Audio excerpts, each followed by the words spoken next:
Julia's letter from Harvard says, "Hello, Bookfighters, it's Friday."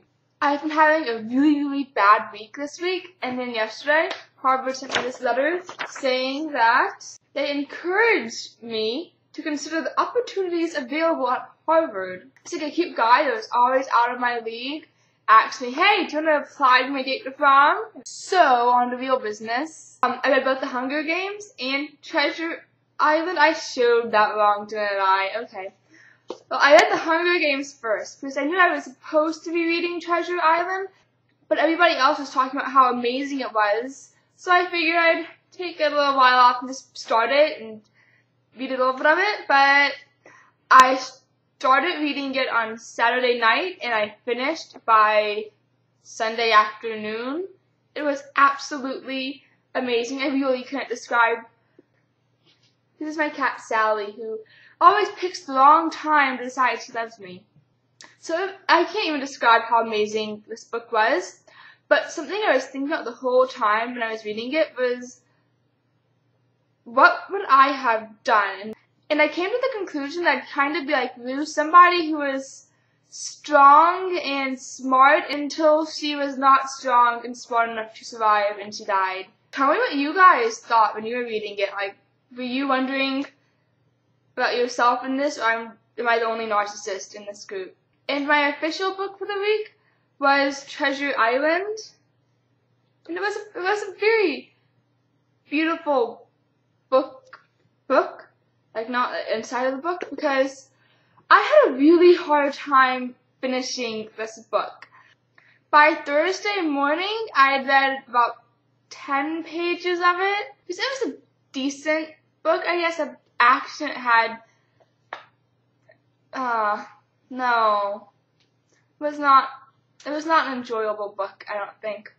I actually probably should be punished for this book, because by the end of it, I wasn't even paying attention to the words I was reading, and I kind of got the end of the plot. But in the beginning, there wasn't any action at all going on, and then towards the end, there was so much action that I couldn't really get a hold of it all, and by the time I figured out something had happened, two other things had already happened that made the other thing irrelevant, and that was very vague.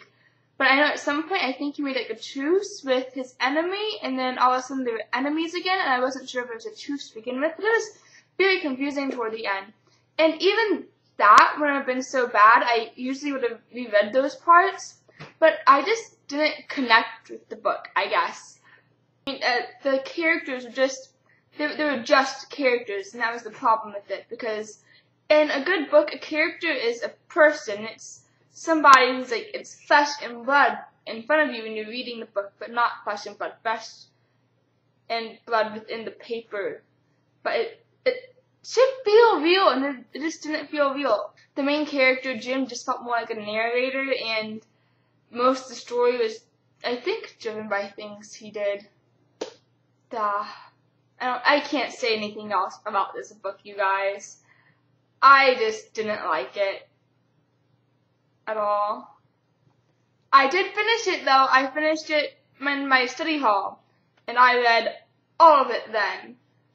On to the real pirate book I'm reading, Lafitte the Pirate by Lyle Saxon, and I will give you a history of Jean Lafitte when I come back to you next Friday. So, Katie, you asked if you liked audiobooks, and I do like audiobooks, but I think a big part of whether or not an audiobook is good is what reader you get. Listen to Harry Potter and the Half-Blood Prince with Jim Dale about 3 or 4 times now, and I really liked his audiobooks.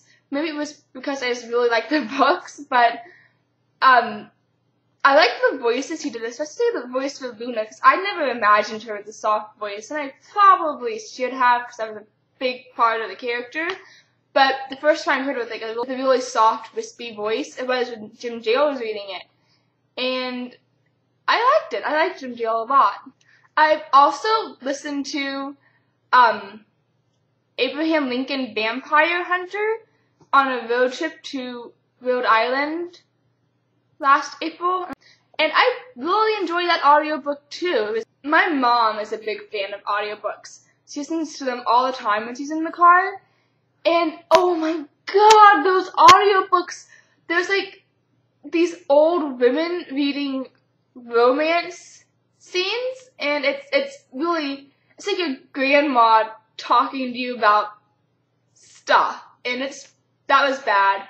And some guy audiobook people read girls, and their voices get really like this, and it's really difficult to take a character seriously when she's supposed to be like a strong female character, and she's talking like this. So audiobooks, that's my opinion. They are good when done right, and very bad when done wrong. And I'm really glad that most of you decided to do NaNoWriMo too. And even people who aren't doing these videos, like the Bookfighter community, if you can call 30 people a community, y'all can do it too. And I should probably wait to say this later on, but if I just let the idea sit in my head, it'll probably disappear before November. So I was thinking we could have like tiny chats throughout the month, and whenever somebody writes, they can just like go to the tiny chat and we can like have a video write-in. So have a good weekend, everybody, and Dan, I will see you on Monday.